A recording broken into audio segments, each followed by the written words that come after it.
So let's shift gears a little. I want to go to the growth side of the conversation. So we've got this backdrop, as we've talked about, persistent macro headwinds, geopolitical fragmentation, constrained capital, demographic shifts, institutional uncertainty. There's so much going on, as you've clearly articulated.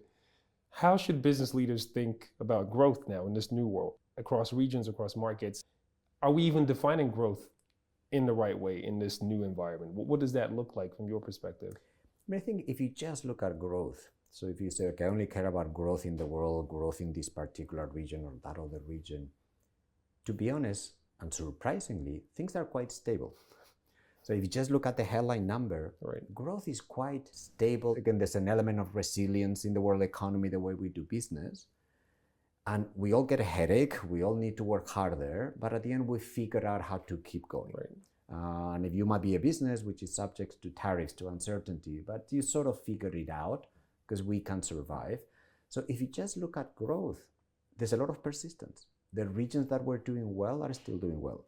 The regions that were not doing well are not doing great either. So there's not a lot of jumps.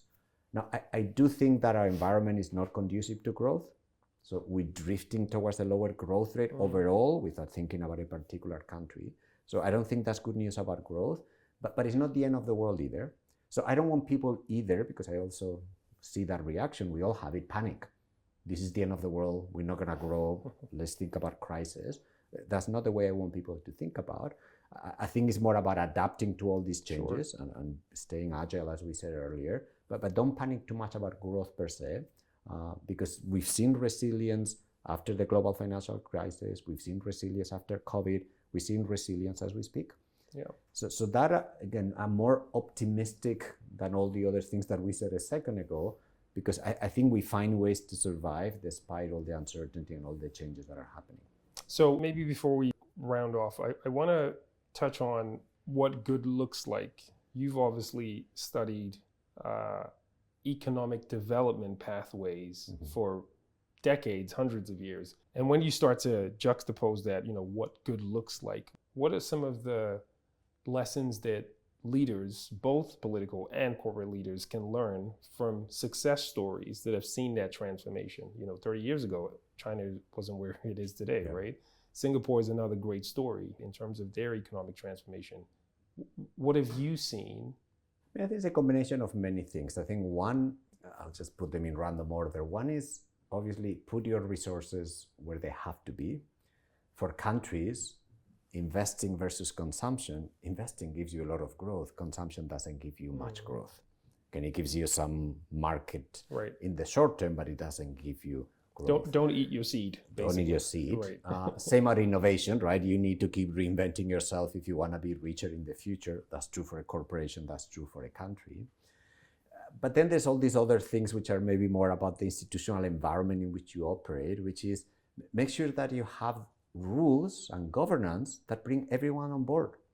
Now, everyone on board at a country level says, if you have good entrepreneurs, make sure that they can go there and take their ideas all the way to the end. If you are in a corporation, if you have good employees, make sure that they feel good about what they do. They can share with you their ideas, and collectively, you can have a sort of a more innovative corporation than if you don't include them.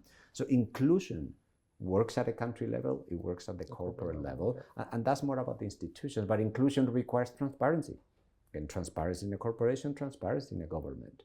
So I think I would separate a little bit where do you put your resources? Put them in the right place if you're thinking about growth and performance. And then the question is, how do you create an environment so that it's not just about you as a business leader, but everyone else that participates, employees in a company, everyone in a country, can sort of contribute to that growth. At a country level, finding that consensus and bringing everyone on board is very challenging because you're not talking about a corporation, you're talking about a sort of an idea, one value, you're talking about bringing people with very different views. At a corporate level, I think it's easier, but again, in many corporations, in particular the large ones, it can be very challenging as well.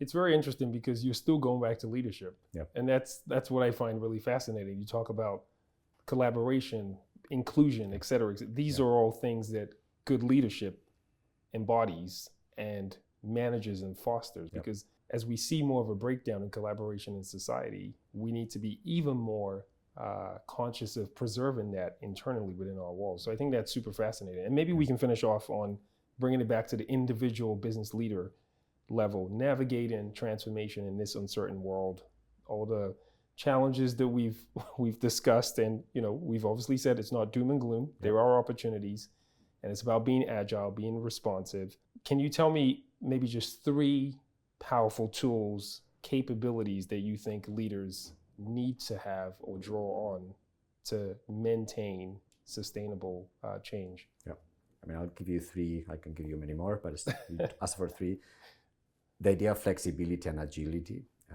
Again, don't just marry yourself to one platform, one strategy. You need to keep changing. So stay flexible at your individual level. And obviously that's going to apply to the corporation and, in my world, to the country level.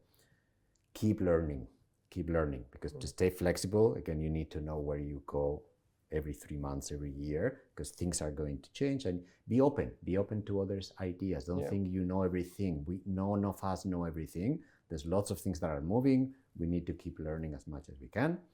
And the final one, do not be too pessimistic. Keep some optimism. Again, we'll probably survive many of these things. Hopefully we will. There will be opportunities for growth. There will be opportunities to make money. There will be opportunities to do great things for the world. So I think let's all keep that positive view, and there's going to be some dark clouds above us, but let's stay optimistic, use those tools, and hopefully we'll find a better future. I love the optimism point, right? Because, it's like, what was the quote that I heard? I don't remember exactly, so I'm going to paraphrase, but it called trade like a river, right? And if you put a boulder in a river, the river doesn't stop. Yeah, it just finds a way to go around the boulder, right? So you have to still stay optimistic, stay flexible. But also a quote that I heard a long time ago, it says, have strong views that are weakly held. Yep. And that's to the point about constant learning, right? Thank you, Professor. Pleasure. This has been great. I look forward to having you back maybe in a couple of years. Anytime. When we've seen some of these changes perhaps start to bed in, but it's been great talking to you. Thank you. Thank you.